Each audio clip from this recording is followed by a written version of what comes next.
Welcome back to the program. We are here today with Professor Richard Selamat datang Wolff kembali di program to ini. discuss Hari ini kita the bersama Profesor Richard Wolff untuk membahas keputusan Mahkamah Agung AS yang menyatakan tarif Trump ilegal.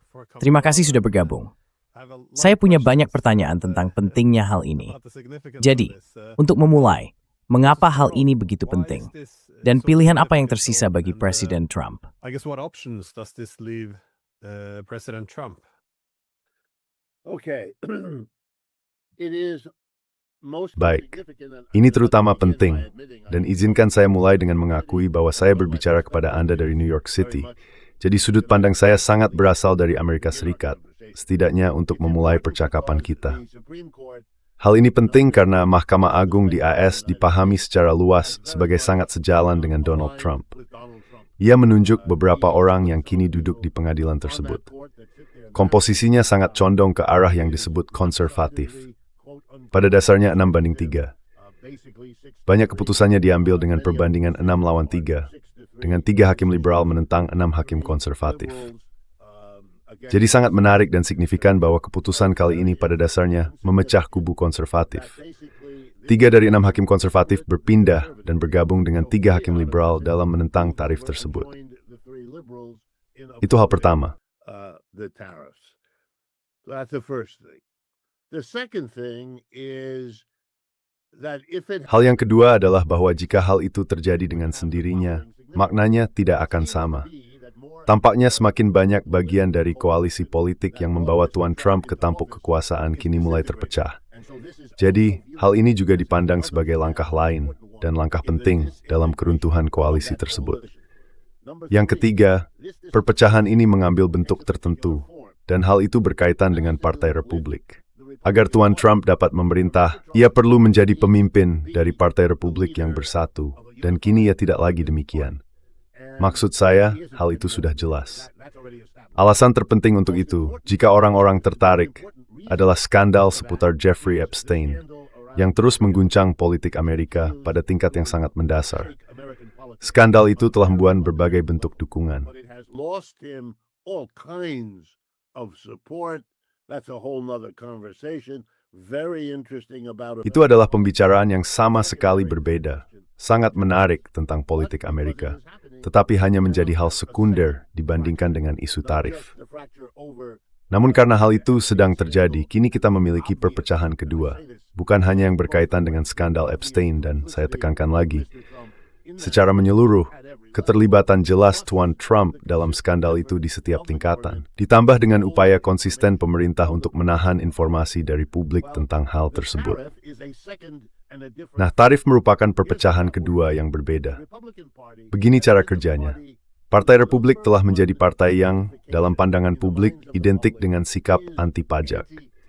Selama lebih dari 100 tahun, partai ini telah menjadi partai politik di tingkat federal, negara bagian, dan lokal, yang menentang setiap kenaikan pajak, mendukung setiap pemotongan pajak, dan memiliki mengakhiri segala sesuatu dengan urusan pajak. Ends everything about taxes.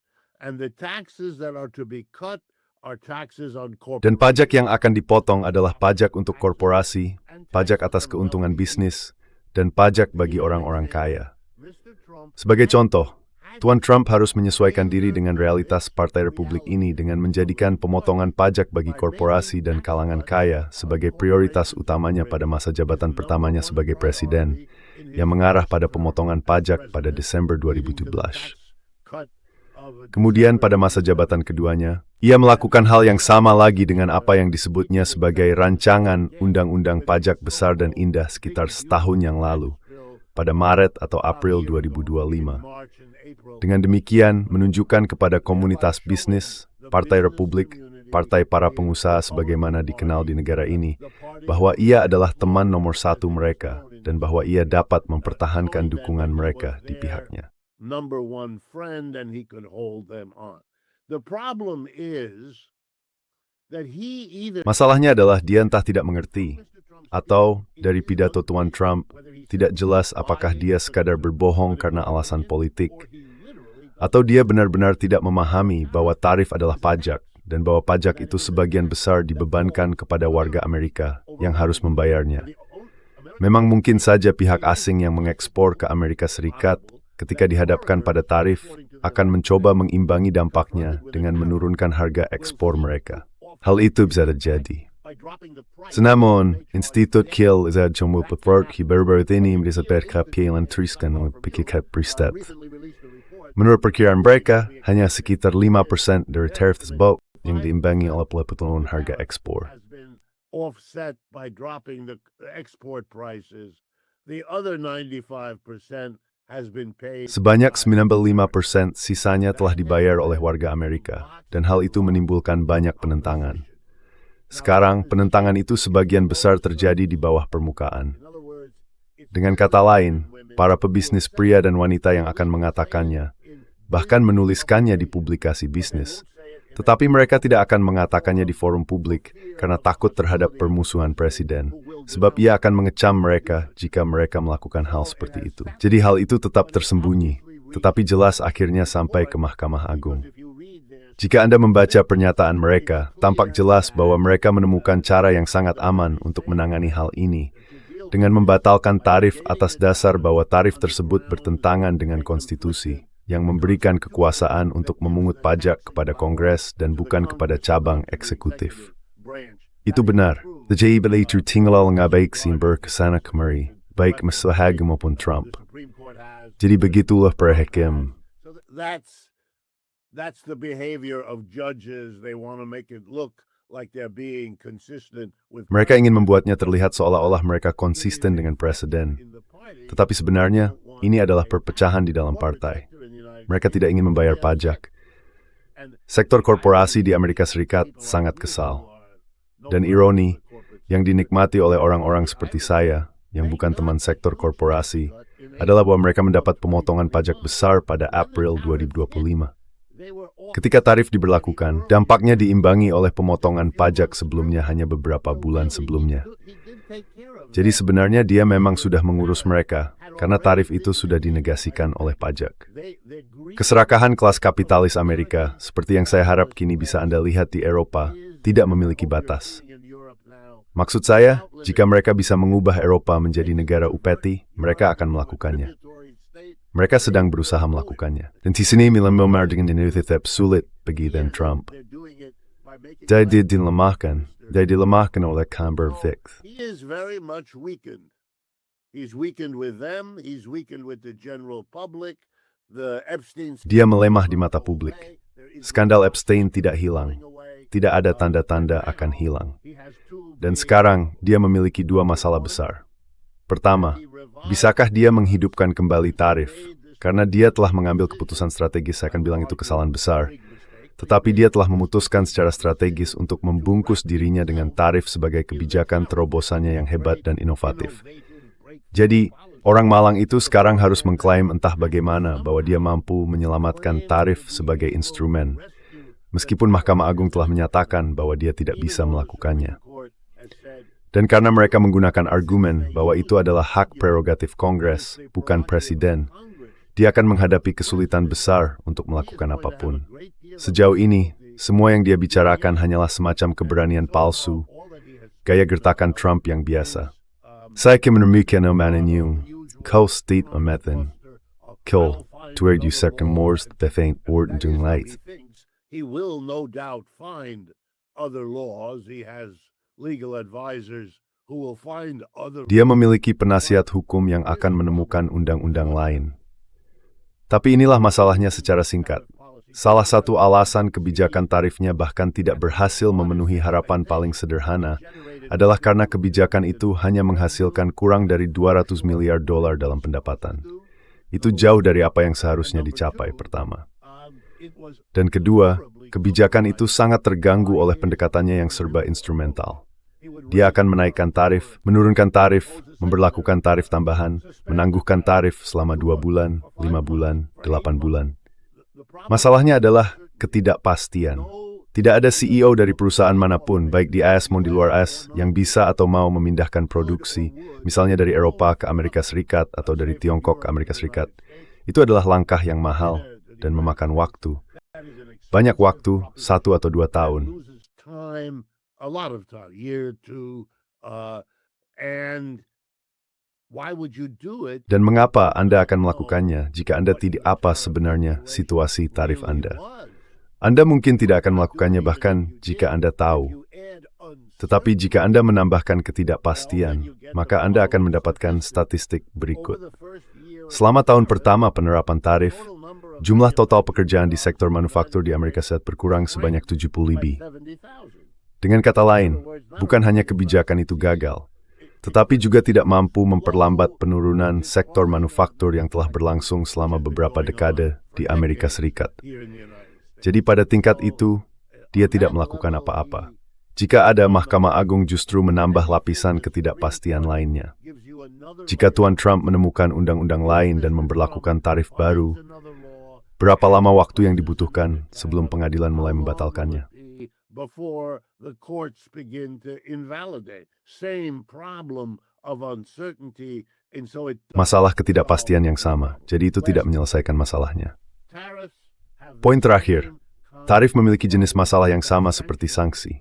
Pada dasarnya, tarif adalah atau diharapkan menjadi semacam sanksi. Baiklah, apa masalah dengan sanksi? Sanksi relatif mudah untuk dihindari, tidak terlalu sulit untuk melakukannya, tidak terlalu sulit untuk menyembunyikan bahwa Anda melakukannya. Semua orang memiliki insentif besar, karena jika Anda bisa mengakali sanksi atau tarif, YouTube bisa tas ini, beseling dengan Spain. This is season edition digabungkan. Saya berdoa di Wall Street Journal, Cimon Kurik jari ini dimi dimerau penempratikura, statistik tentang ekspor dari di Tiongkok ke Amerika Serikat turun drastis. To the United States dropped like a stone. But another level of statistics indicated. Namun, serangkaian statistik lain menunjukkan bahwa tidak ada penurunan sama sekali. Dan mereka menyadari bahwa masalahnya adalah penghindaran. Semua cara barang-barang Tiongkok masuk ke Amerika Serikat tanpa membayar tarif yang telah ditetapkan. Hampir tidak ada yang bisa dilakukan. Orang-orang Eropa, saya kira sekarang sudah sampai pada program sanksi mereka yang ke-20 terhadap Rusia, dan sebagian besar dari program itu tidak berhasil. Ada banyak buku yang membahas hal ini, di mana para akademisi membangun karier di universitas-universitas AS dengan menulis studi mendetail tentang bagaimana sanksi tidak efektif. Ini sudah menjadi hal yang mapan. Orang-orang di sekitar Tuan Trump mengetahuinya. Tetapi hal ini menjadi bagian dari perdebatan publik, bagian dari teater politik, untuk tidak mengakuinya. Political theater not to acknowledge it. Kita sudah menyebutkan keserakahan semua perusahaan yang mendapat keringanan pajak dari Trump. Tetapi tentu saja mereka harus membayar pajak ini, yaitu tarif. Dan saya pikirlah poin penting. Seperti yang Anda katakan, entah Trump menyadarinya atau tidak, tarif tersebut dibayar oleh para importir. Jadi yang kita lihat sekarang adalah perusahaan seperti FedEx, Costco, dan lainnya menyarankan bahwa mereka mungkin akan menuntut pemerintah untuk mendapatkan kembali uang mereka. Karena jika tarif tersebut ilegal, dan mereka harus membayar semua tarif itu untuk mengimpor barang dari luar negeri, maka tentu saja mereka berhak atas kompensasi dari pemerintah untuk mendapatkan kembali uang mereka. Jadi hal itu memang masuk akal. Tentu saja, ini nggak sangat sesuai dengan serakan ini.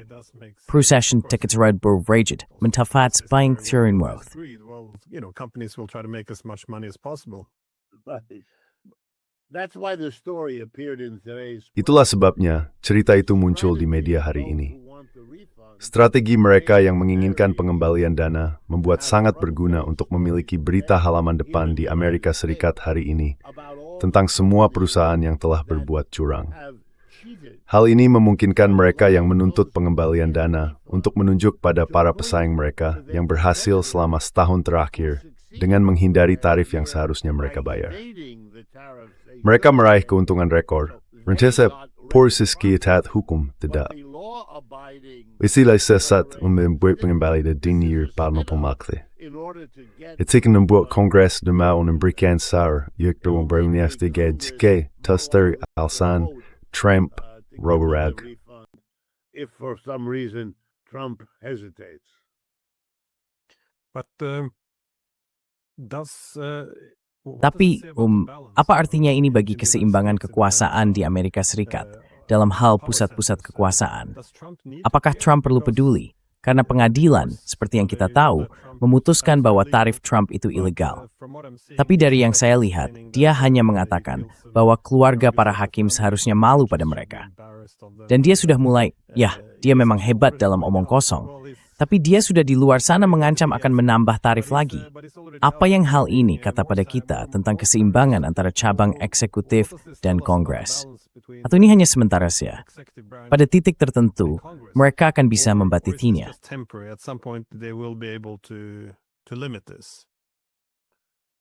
Well, I think what you're watching first to deal with him. Ya, saya pikir apa yang sedang Anda saksikan. Pertama, untuk berurusan dengannya, orang harus memahami bahwa dia adalah seorang yang konsisten dalam tindakannya.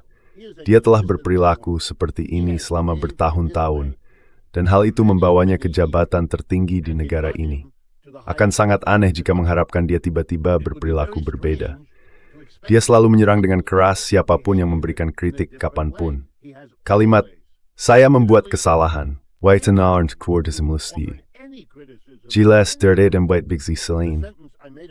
Teman menyu terbit tomal wa hal itu depnesta bi. And kals of the tadavis, remomi trutanya." And by attacking those who speak of them. So he doesn't care. Jadi, dia tidak peduli. Itu sudah berhasil untuknya. Dan dalam pikirannya, itu akan berhasil lagi sekarang. Dia mengelilingi dirinya dengan orang-orang yang sepenuhnya bergantung padanya, yang tidak memiliki basis atau posisi politik independen. Perhatikan Tuan Rubio atau Tuan Vance, atau siapapun di antara mereka. Mereka duduk di sana dan tertawa ketika dia membuat lelukon. Mereka bertepuk tangan ketika dia tambukan itu. Dan mereka tidak pernah mengucapkan sepatah kata pun yang berbeda pendapat. Mereka juga berhati-hati bicara secara pribadi karena hal itu akan sampai kepadanya. Dia sudah memberitahu semua orang, jika kamu menentangku, aku akan melakukan ini padamu. Dan dalam satu sisi, dia memang tidak bisa tidak melakukan itu.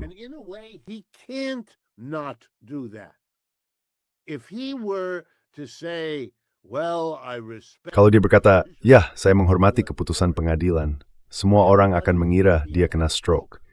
Karena itu bukan sesuatu yang diharapkan darinya. Mungkin terdengar tidak menyenangkan, mungkin Anda terkejut dengan kerasnya reaksi itu. Tapi kalau Anda tidak memahami bahwa hasil seperti itulah yang mungkin terjadi, berarti Anda sama sekali tidak memperhatikan. Sekarang, mengapa itu penting? Karena selama 4 atau 5 bulan terakhir, pada dasarnya, setidaknya sejak pemilu terakhir pada bulan November, angka surveinya menurun. Tidak turun sebanyaklah Scholz, Macron, dan Starmer, tapi penurunannya cukup drastis. But they've gone down pretty dramatically, and again, with no end in sight. Dan lagi, tanpa ada tanda-tanda akan berakhir, dia sama sekali tidak menyesuaikan diri. Hal yang paling mendekati, dan percayalah, ini mengguncang politik Amerika di kubu kiri dengan cara yang mendalam. Hal yang paling mendekati adalah apa yang terjadi padanya di Minneapolis, Minnesota. Ketika rakyat kota itu, dan saya benar-benar maksudkan rakyat kota itu, bangkit menentang ICE dan mengusir seluruh program militer itu dari kota mereka, pada dasarnya dari negara bagian mereka. Sekarang Tuan Trump berusaha menghukum gubernur negara bagian itu dan menghukum seluruh negara bagian. Kemarin mereka memutuskan Medicaid, program yang mendanai akses layanan bagi orang miskin. Apa? Ya, itu bagian dari sesuatu. What? Well, it's part of something. They have to do something because they were defeated there. Mereka harus melakukan sesuatu karena mereka dikalahkan di sana. Dan setiap gerakan sayap kiri di negara ini sedang mempelajari bagaimana meniru apa yang telah dicapai di Minneapolis. Karena alasan yang jelas.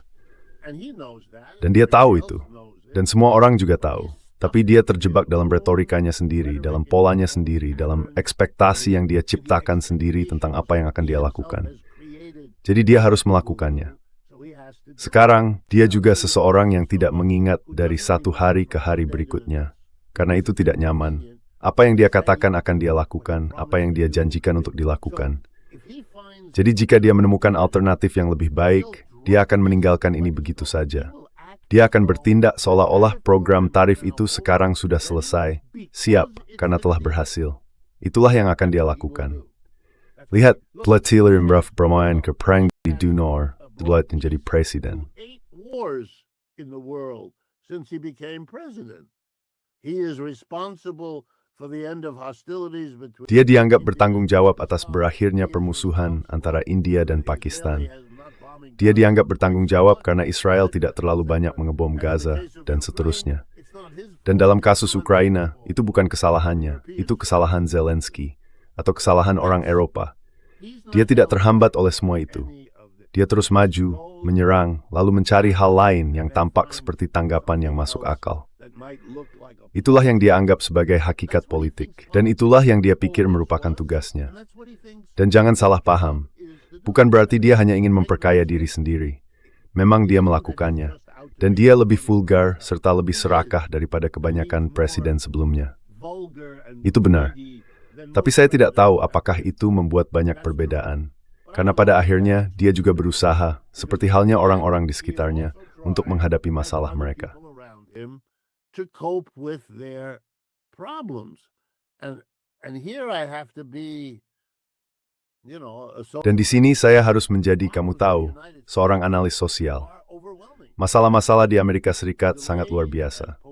Masalah-masalah itu telah ditunda, ditangguhkan, dan disingkirkan untuk sementara waktu, seperti yang biasa kita katakan.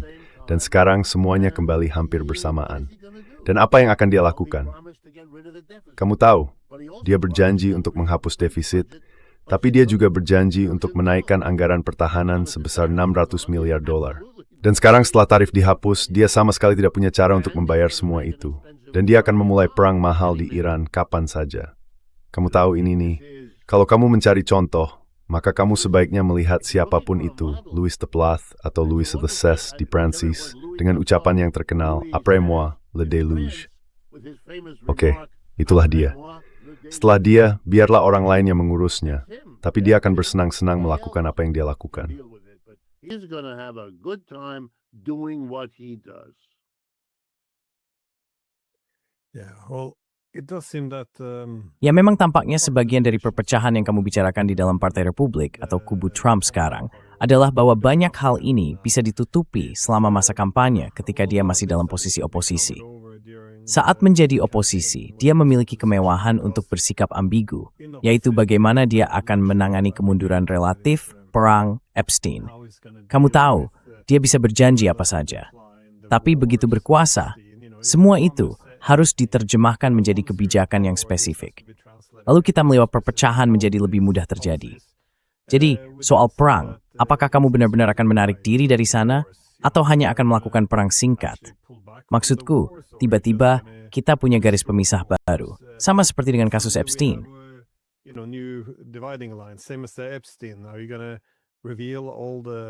Apakah kamu akan mengungkap semua keburukan para donormu dan seluruh elit korup itu? Atau ini lebih seperti sesuatu yang kamu lakukan saat berada di pihak oposisi, untuk menunjukkan betapa buruknya para elit, bukan ketika mereka berdiri di sisimu. Jadi sekali lagi, ini sesuatu yang aku rasa menarik, bahwa dia bisa membuat orang-orang seperti Massey, Marjorie Taylor Greene, semua orang yang dulu mendukungnya, menjadi menjauh. Tapi tampaknya hal yang sama juga terjadi dengan tarif, seperti yang kamu katakan. Jika Partai Republik menentang pajak, maka tarif juga merupakan pajak. Tidak peduli seberapa keras seseorang mencoba membingkainya, seolah-olah kekuatan asinglah yang memberimu uang. Tapi aku penasaran, banyak politisi berpendapat bahwa tarif juga melindungi lapangan kerja dalam negeri. Maaf.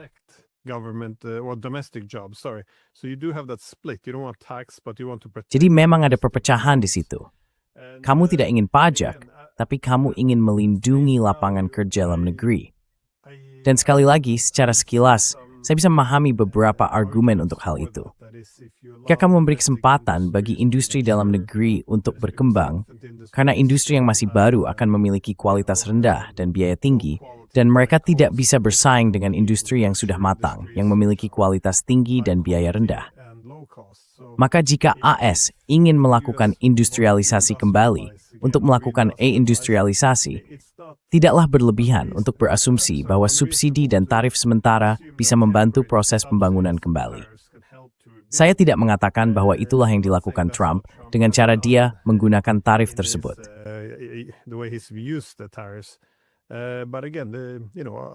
Namun sekali lagi, Jika kita melihat gagasan Alexander Hamilton, Friedrich List, atau Sergei Witte, mereka semua melihat adanya peran tarif dalam membangun industri lokal. Tentu saja, rantai pasokan kini jauh lebih kompleks, dan ada berbagai isu yang perlu kita bahas.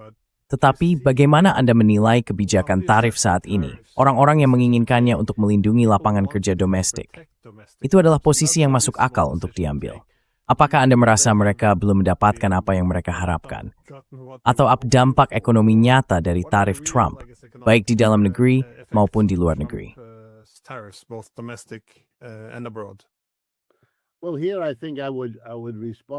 Baik, di sini saya pikir saya akan menanggapi dengan mengatakan bahwa ada kesenjangan antara permainan teoretis yang kita sebagai ekonom, dan saya salah satunya mainkan, dan dunia nyata tempat hal-hal ini benar-benar terjadi. Jadi ya, tentu saja, secara teoretis, jika Anda memiliki industri baru, List di Jerman adalah pendukung terbesar gagasan ini. Tetapi jika Anda memiliki industri baru dan industri itu tidak bisa bersaing karena masih bayi, dan mengembangkan keahlian tentu, skala produksi tentu, serta harus mendapatkan force yang cukup besar agar dapat mewujudkan skala ekonomi dan seterusnya. Ya, semua itu bisa akal secara teori, namun skala mikir terbesar tertinggi ekstubur. However, now let's translate into the real world. The minute you give the government the power to do that, begitu Anda memberikan kekuasaan itu kepada pemerintah, yang akan terjadi, terutama dalam masyarakat kapitalis, adalah Anda memberikan setiap industri, baik yang baru maupun yang sudah lama, insentif untuk menggunakan kekayaan dan kekuasaannya demi mendapatkan perlindungan. Hal itu menjadi sesuatu yang logis bagi industri yang bukan baru, yang sudah lama berdiri dan mapan, karena memiliki banyak uang akibat telah lama beroperasi dan berada dalam posisi yang jauh lebih mampu menyuap pejabat dibandingkan industri kecil yang baru tumbuh. Jadi, Anda telah menciptakan sebuah struktur yang justru merugikan industri baru dibandingkan yang lama, karena yang lama akan mendapatkan perlindungan yang lebih baik daripada yang baru.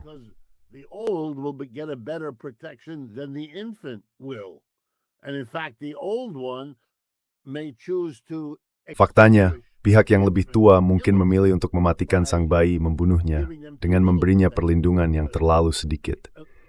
Ini agak mirip dengan tarif dan sanksi, berpura-pura bahwa keduanya tidak sedang dilanggar. Tentu saja, jutaan kapal tanker berkeliling dunia membawa minyak, dan jika Anda menaiki beberapa di antaranya karena bisa mengidentifikasi minyaknya, mereka akan menemukan cara untuk membuatnya tidak dapat diidentifikasi. Maksud saya, itulah pelajaran dari setiap rezim yang dikenai sanksi yang saya ketahui. Kuba masih menjadi masalah bagi Amerika Serikat.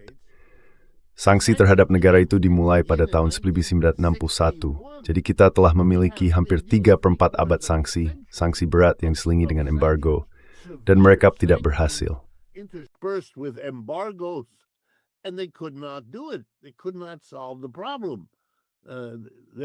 Mereka tidak bisa menyelesaikan masalah itu. Sekarang mereka akan mencoba secara harfiah untuk menolak bahan bakar yang dibutuhkan orang-orang itu untuk bertahan hidup. Pada dasarnya untuk melakukan semacam pengepungan jika Anda mau, demi menggulingkan pemerintahan tersebut. Dan lihat apa yang harus mereka lakukan di Venezuela, yang merupakan kisah yang baru saja dimulai, belum berakhir. Jika mereka mencoba mengendalikan masyarakat itu lebih jauh dari yang mereka lakukan sekarang, mereka akan menghadapi perlawanan dari dalam, yang akan melumpuhkan mereka selama puluhan tahun, di pegunungan negeri yang keras itu, yang dipenuhi persenjataan dari Chavez dan Maduro, dan sebagainya. Ya, itu bisa dilakukan.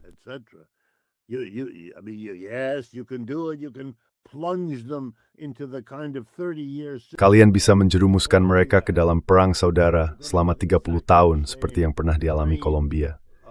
Kalian akan mendapatkan kondisi keterbelakangan yang sama selama 30 tahun, di mana untuk mengeluarkan minyak dalam jumlah besar dari Venezuela, semoga beruntung dengan itu. Itu tidak akan terjadi. Dan uang untuk berinvestasi dalam hal itu tidak akan muncul karena biayanya terlalu mahal sekarang. Dan dengan adanya oposisi bersenjata, hal itu sama sekali tidak mungkin. Tapi Tuan Trump tidak bisa melihat semua itu karena tidak sesuai dengan kepentingannya. Jadi dia berpikir bisa menekan Exxon dan Chevron, dan mereka masuk ke sana dan melakukan semua itu. Tidak akan terjadi. tidak akan terjadi. Dan itulah masalah kalian dan tarif, jumlahnya terlalu banyak. Saya akan mengatakannya dengan cara lain. Valens Buchtaler dalam suami yang oleh suatu teorikus disebut fervor determination. It's something that requires what theorists call overdetermination. You have to have many Kamu harus memiliki banyak sekali variabel yang tersusun dengan cara tertentu. Kamu tahu, ketika para sejarawan bertanya, mengapa kapitalisme dimulai di Inggris? Apakah itu karena sesuatu yang khas dari orang Inggris? Tidak. Mereka memiliki seperangkat kondisi tertentu yang unik, yang memungkinkan berakhirnya feodalisme dan peralihan menuju kapitalisme. Kamu tahu, berakhirnya hubungan tuan dan hamba, serta munculnya hubungan antara pemberi kerja dan pekerja, transisi itu pertama kali terjadi di sana. Lalu di mana hal itu terjadi kedua kalinya? Nah, itu tergantung pada kondisi tertentu. Misalnya di Belanda. Hal itu terjadi berikutnya di Belanda karena alasan tertentu. Itulah yang kita ketahui. This is what we know. The transition now out of capitalism. Transisi keluar dari kapitalisme seiring dengan kemundurannya juga akan bergantung pada kondisi yang sangat spesifik. Anda tahu mengapa Tiongkok? Ya, sebenarnya saya sedang berbicara tentang sejarah pribadi saya di sini. Ketika saya masuk ke bidang ekonomi di Universitas Yale, tempat saya meraih gelar PhD di Amerika Serikat, bidang yang diminati semua pria dan wanita muda, ya, saya tarik kembali. Waktu itu kami belum punya wanita, semua pria muda masuk ke bidang pembangunan ekonomi. Kami sangat bersemangat memikirkan bagaimana kami, para pria barat kulit putih yang sopan, dengan pengetahuan ekonomi kami yang hebat, bisa pergi ke Asia, Afrika, Amerika Latin, dan membantu mereka berkembang.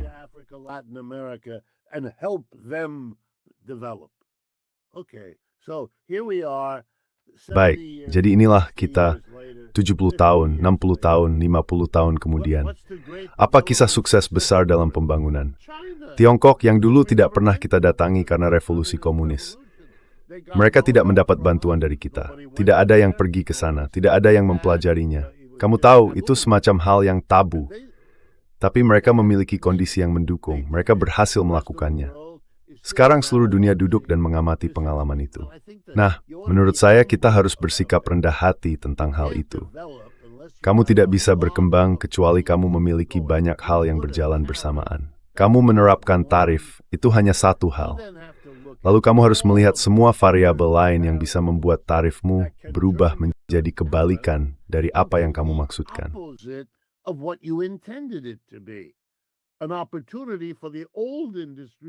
Kesempatan bagi industri lama untuk menekan industri baru terjadi sepanjang waktu. Anda tahu Amerika Serikat memberlakukan tarif terbesar terhadap Tiongkok dan ekspor Tiongkok ke Amerika Serikat, setidaknya yang datanya kita miliki, menurun. Sementara itu, Tiongkok mengumumkan ekspor bersih terbesar dalam sejarah mereka selama tahun lalu. Mereka mampu mengekspor lebih banyak ke negara-negara lain, yang lebih dari cukup untuk menutupi penurunan di Amerika Serikat. Jadi, Anita Avdisor, pembait scary step, through with the tapat, that menusut. Amerika Serikat si beberapa temafnya seraki watal, inflasi, inflalig sebuah semer, nanya. Inflation, all this evasion, you put it all together, you ought to have the Kalau kamu menyatukan semuanya, kamu seharusnya punya kerendahan hati untuk tidak terjebak dalam kesalahan besar. Kamu mengatakannya dengan sangat baik, Glenn. Jika kamu seorang politisi, dan selama kampanye penuh dengan kritik terhadap siapa yang berkuasa, maka begitu kamu berkuasa, kamu harus membuat kebijakan. Kamu benar sekali, dan memang begitu. Inilah kebijakannya. Tapi masalahnya, dengan cara masyarakat berpikir, mereka merasa perlu bertindak, seolah-olah kebijakan ini akan menghasilkan efek tersebut. Kamu tidak bisa melakukan itu. Kamu tidak bisa. Tidak ada kebijakan yang bisa melakukan itu. Tidak ada kebijakan yang pernah melakukannya. Ini hanyalah sandiwara. Ini adalah sandiwara yang dibutuhkan oleh politik kita yang aneh ini.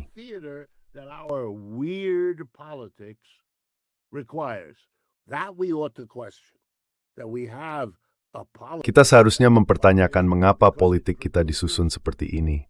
Karena hal itu menghasilkan begitu banyak omong kosong tanpa henti, disampaikan dalam bentuk seperti ini. Di mana kemudian kita menunjuk, kau dan aku menunjuk, Tuan Trump, apa yang Anda lakukan? Tidak ada jaminan itu akan berhasil. Dari mana asal pemikiran itu? Tapi ini masalah yang lebih dalam. Tidak memahami apa yang sedang terjadi, tidak ingin memahaminya, hanya ingin membuat orang memilihmu karena kau mengaku punya solusi. Tidak, kau tidak punya, terutama jika itu hanya hal kecil seperti tarif. Tarif hanyalah sedikit penyesuaian pasar dengan mengatakan, ke dalam pasar ini kita akan masukkan biaya tambahan secara ad hoc. Kita hanya menambahkannya begitu saja. Baiklah, kau bisa melakukannya, tapi membayangkan bahwa semuanya akan berjalan dengan sendirinya.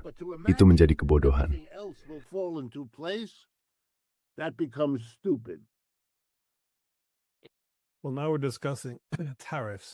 Nah, sekarang kita sedang membahas tarif sebagai instrumen yang sangat sensitif, yang harus bekerja selaras dengan banyak instrumen lain untuk meningkatkan pembangunan suatu negara. Namun, itu tidak tampak seperti cara yang tepat untuk menggambarkan bagaimana tarif telah digunakan oleh Trump. Ia telah menggunakannya juga sebagai senjata politik. Kita melihat hal ini terhadap Brasil. Ia tampaknya menggunakan tarif sebagai ancaman terhadap negara-negara lain. Menurut Anda, kaipa berpohya terhadap sistem inhismal selama setahun berturut-turut? Saya mempunyai data for times and bring you. Being used against different countries. Well, for me, Baik, bagi saya sudah duduk di sini di Amerika Serikat, dan saya sudah mendengar selama, saya pikir sekarang, 10 tahun atau lebih adanya peningkatan sesuatu. Dan ingat, ayah saya orang Prancis, ibu saya orang Jerman. Saya berbicara dalam bahasa-bahasa itu, saya terlibat di Eropa, saya memperhatikan, saya ke sana lebih sering daripada kebanyakan orang Amerika. Jauh lebih sering. Tapi saya akan mengatakan bahwa setidaknya selama 10 tahun, jika tidak lebih lama, saya telah memperhatikan ribuan kali meningkatnya rasa tidak hormat. Tidak banyak rasa hormat di sana sejak awal, tapi saya semakin sering menemui ketidakhormatan. Dalam percakapan santai, saya mencoba memahami dan mempertanyakan teman-teman Amerika saya, yang sebagian besar memang orang Amerika, dan saya tidak banyak mendapat jawaban, selain dari ketertarikan orang Amerika terhadap hal-hal yang dianggap kuat, tangguh, dan berkuasa. Dan itu, Eropa, tidak menarik bagi kata sifat seperti itu. Setidaknya tidak di lingkungan yang saya kenal. Dari para politisi, sama sekali tidak. Bahkan dari kalangan akademisi, yang mungkin kita kira akan lebih bersahabat.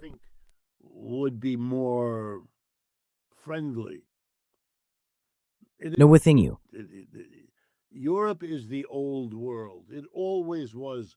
Eropa adalah dunia lama. Selalu menjadi dunia lama. Iris perubahan, sedikit kedalaman di dunia lanjut. Istadku memekang mereka. Ada ketertarikan yang bisa terhadap AMI yang lap sebagai dari ekonomi. Tuan Trump menunggu hal itu. Ia membuat klaim yang masuk akal bahwa dirinya ini alter dari yang lain. Lebih bersedia menggunakan kekuatan itu, mengatakan kepada orang-orang bahwa kekuatan adalah cara terbaik untuk mencapai perdamaian, dan menegaskan bahwa cara terbaik untuk mencapai perdamaian adalah dengan menggunakan kekuatan yang benar-benar dimiliki. Dan Amerika Serikat memiliki kekuatan, begitu juga Rusia dan Tiongkok. Eropa tidak memiliki kekuatan. Amerika Latin dan Afrika, mereka tidak memiliki kekuatan.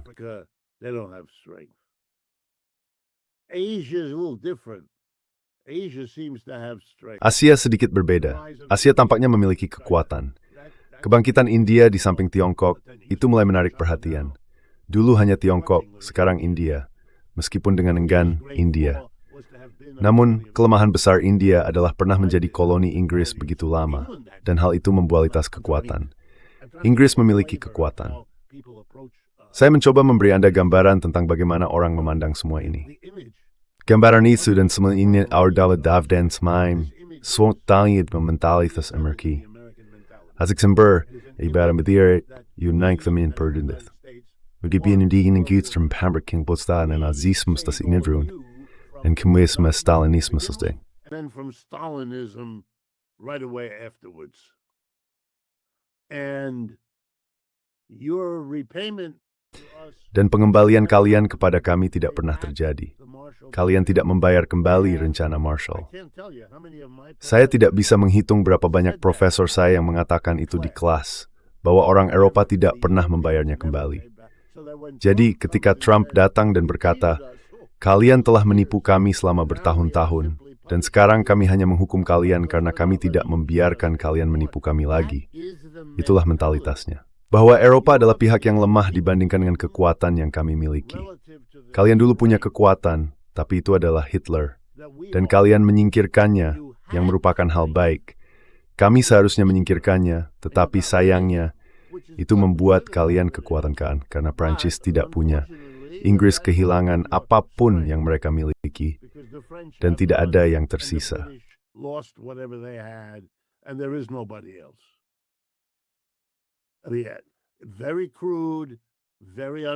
Sangat kasar, sangat tidak berpengetahuan, sangat tidak historis. Tetapi begitulah cara berpikirnya.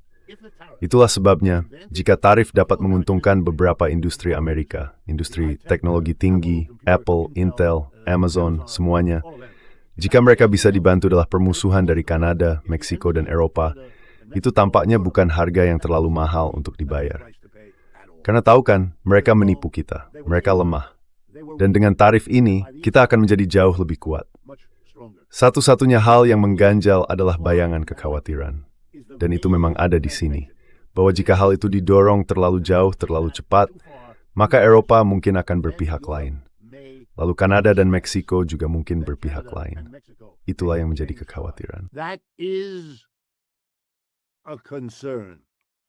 I would argue with you it's probably the only. Saya akan berdebat denganmu bahwa mungkin itu satu-satunya kekhawatiran yang benar-benar ada di sana. Let's be careful. Mari kita berhati-hati, karena kita sangat khawatir tentang aliansi Rusia-Tiongkok. Dan kita bisa membayangkan, saya pernah berada di pertemuan di mana orang-orang berbicara seperti ini. Apa yang akan terjadi jika Kanada, Meksiko, dan Eropa pada dasarnya berpikir bahwa masa depan mereka lebih menjanjikan bersama Rusia dan Tiongkok daripada bersama kita?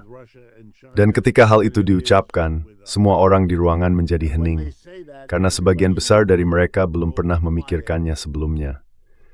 Mereka terkejut bahwa rekan-rekan mereka bahkan bisa memiliki pemikiran seperti itu.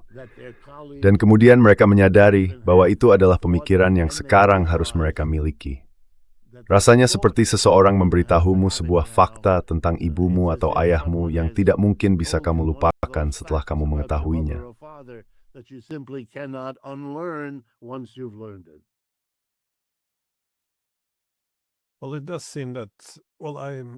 Ya, tampaknya salah satu kekuatan utama Amerika yang juga bisa dianggap sebagai kelemahan adalah bahwa negara itu selalu bergerak dari satu keberhasilan ke keberhasilan berikutnya. Itu cukup mengesankan. Sejak para kolonis tiba di pantai timur dan mulai bergerak ke arah barat, mereka selalu keluar sebagai pemenang. Pertama menaklukkan Amerika Utara, lalu benua Amerika, Pasifik, dan kemudian tentu saja Perang Dunia II. Ya, memenangkan Perang Dunia II, kurasa. Ya, itu masih bisa diperdebatkan. Tapi bagaimanapun juga, setidaknya Amerika Serikatlah yang keluar sebagai pihak yang unggul. Ya, Uni Soviet memang berperan lebih besar dalam mengalahkan Hitler, tapi negara mereka hancur lebur. Amerika Serikat akhirnya berada dalam posisi yang sangat kuat.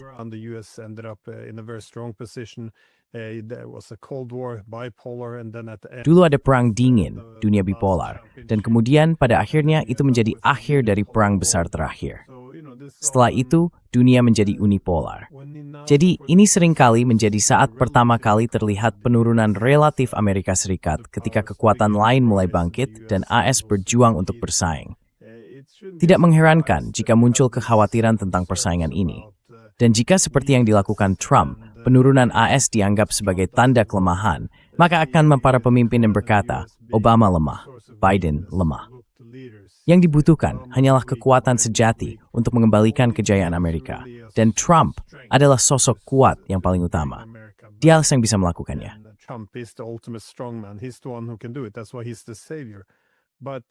Itulah sebabnya dia disebut penyelamat. Tapi kamu hanya bisa menanggung ini sampai batas tertentu. Seperti yang kamu katakan, kamu tidak bisa terlalu jauh dengan sekutu. Tapi kamu juga bisa terlalu jauh dengan lawan. Dan menurutku, pendekatan militer yang keras ini sekarang sudah menemui jalan buntu, karena Iran tidak bisa menyerah. Mereka melihat ini sebagai ancaman terhadap keberadaan mereka. Rusia juga tidak akan mengalah sedikit pun. Mereka juga melihat ini sebagai ancaman eksistensial. Jadi apa yang terjadi sekarang setelah kita sampai di ujung jalan? Dan menurutku dalam hal ekonomi, keadaannya sama. sepertinya juga sudah mencapai batasnya. Jadi masa depan tampak tidak pasti. Bagaimanapun, aku tahu kamu punya urusan lain. Ada pemikiran terakhir? You have places to be. Any final thoughts? Yes, I agree with it. I think it's very wise what you just said. We are Ya, saya setuju dengan itu. not only are we Saya pikir apa yang baru saja Anda katakan sangat bijaksana. Kita bukan hanya berada di semacam, entahlah, titik perubahan, menemui jalan buntu, apapun gambaran yang Anda pilih. Tapi saya bisa katakan, karena saya sangat peka terhadap hal ini, bahwa ini adalah isu yang dirasakan secara luas di Amerika Serikat. Saya tidak sering mendengar hal lain selain, segalanya sedang berantakan, segalanya tidak pasti. Saya tidak tahu harus kemana, dalam karier saya, di mana saya tinggal, siapa teman-teman saya. Semua pepatah lama, semua kepastian lama, sekarang semuanya dipertanyakan. Dan ya, semua orang melihat orang-orang yang ketakutan oleh pertanyaan-pertanyaan itu, tapi mereka tidak terhalang untuk terus melangkah. But they are not dissuaded from continuing. If I had more time, I would talk to you about this. Kalau saya punya lebih banyak waktu, saya akan berbicara dengan Anda tentang perjuangan aneh di Amerika Serikat yang sedang dijalani oleh Tuan Trump. It defines Ia telah menjadikan apa yang kita sebut di sini, saya bahkan tidak tahu apakah ini juga terjadi di Eropa, orang trans, sebagai masalah sosial yang sangat besar. Maksudnya, individu yang tidak puas dengan identitas seksual mereka dan menjalani berbagai prosedur. Jika mereka laki-laki, mereka menjadi perempuan. Jika mereka perempuan, mereka menjadi baiklah. Hadits pertama ini lama atau lebih atau kurang. Sekali-sekali berbana bergetak. Saya ini udah masa besar. Telah udah sebisu that these were mereka orang kisah ribet dengan kecil. issue, even though the number of people involved is tiny. Yet it has been, and when you watch the people, their speech, Ketika kamu mengamati orang-orang, ucapan mereka dengan cepat meluas ke dunia secara keseluruhan. the trans, Isu trans menandai berakhirnya rasa aman karena keyakinan bahwa jika kamu berpakaian dengan cara tertentu, kamu adalah laki-laki, dan kamu di sana adalah perempuan, dan semuanya jelas serta teratur. Sekarang tidak lagi demikian. Kini, di seluruh Amerika Serikat, kita merayakan berbagai bentuk seksualitas dan gender, dan semuanya bersifat cair. Ini adalah metafora yang indah. Tuan Trump memimpin seruan, mengatakan bahwa mereka tidak akan diizinkan menggunakan kamar mandi. Karena, kamu tahu kamar mandi yang mana? Sebab sebagian besar kamar mandi di Amerika, aku bagaimana di Eropa, masih dibedakan antara laki-laki dan perempuan. in America, I don't know how you have it in Europe, are either men or women. So you go into the room, well, for the man, if you're a man. Jadi kalau kamu laki-laki, kamu masuk ke ruang laki-laki. Lalu seorang trans menimbulkan pertanyaan tertentu. Meskipun di setiap kamar mandi ada bilik kecil yang memberi privasi, tetap saja hal itu terasa mengganggu. Ketika kamu menyaksikannya, kamu melihat sebuah masyarakat yang trauma oleh runtuhnya, kalau boleh saya kutip Karl Marx, segala yang kokoh mencair ke udara. Dan itu sangat menggelisahkan bagi seluruh populasi. Dan ya, tak diragukan lagi, sebegitu terhadap basis pendukung Trump klaimnya bahwa all of us were social swift di infertility. Dan orang-orang terus memanat darga telau doang itu. About all of that. And people should vote for him so that he can do it. Well, thanks for taking Break.